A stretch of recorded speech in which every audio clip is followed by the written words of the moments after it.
In this video, suriin natin yung mga posibleng mangyari sa PBA 50th Season Commissioner's Cup Playoffs. At ito, no, susuriin natin dahil merong posibilidad na magkaroon ng three-way tie for first place, no, in the team standings. At ito ay paglalabanan ng NLEX, Barangay Ginebra, and Rain or Shine.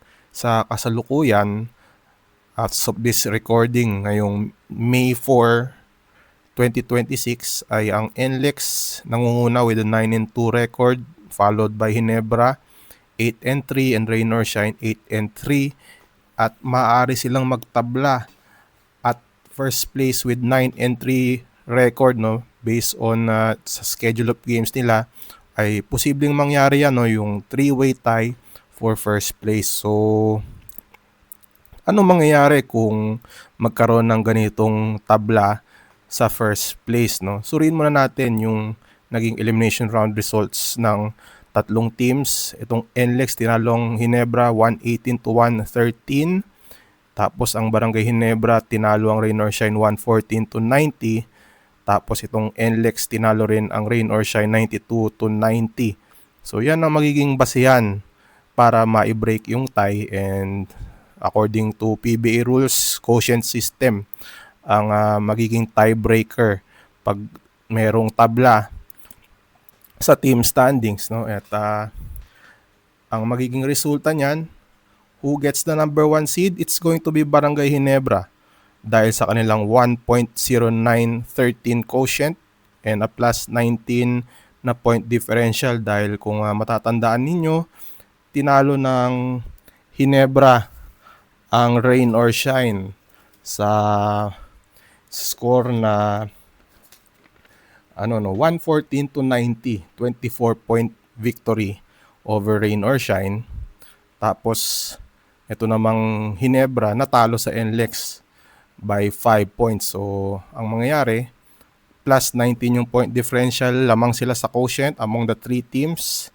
Barangay Ginebra will get the number 1 seed kung may ganitong three-way tie between Ginebra, NLEX, and Rain or Shine. Susunod, no, makukuha ng number 2 or makukuha ng NLEX ang number 2 seed dahil sa kanilang 1.0345 quotient or a plus 7 point differential.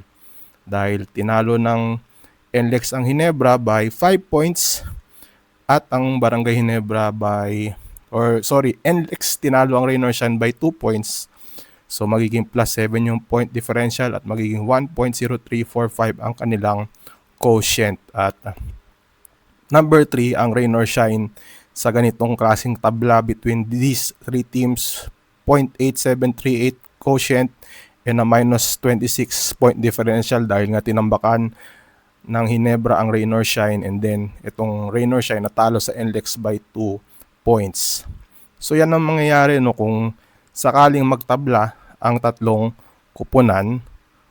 Pero titinan din natin ang remaining games ng tatlong kupunan kung para natin malaman natin kung posible bang mangyari yung three-way tie na yan.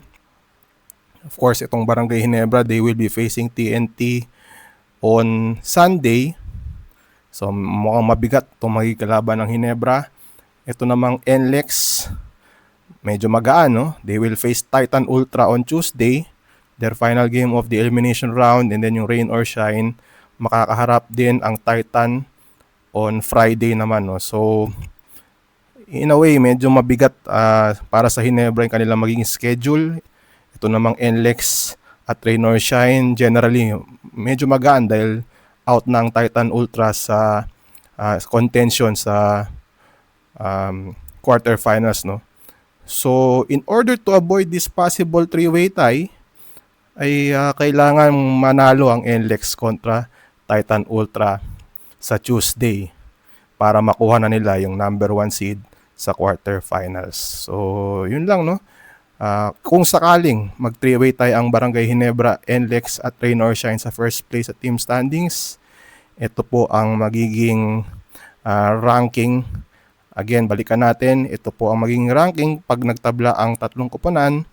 Barangay Ginebra at number 1, number 2 ang NLEX, at number 3 ang Rain or Shine. So yan po yung senaryo When it comes to a three-way tie, we will have more of these videos in the coming days para i-breakdown natin no, kung ano ang mangyayari pag magkakaroon ng tabla at the end of the elimination round dito sa PBA 50th Season Commissioner's Cup. Thanks for watching our video. We will see you next time.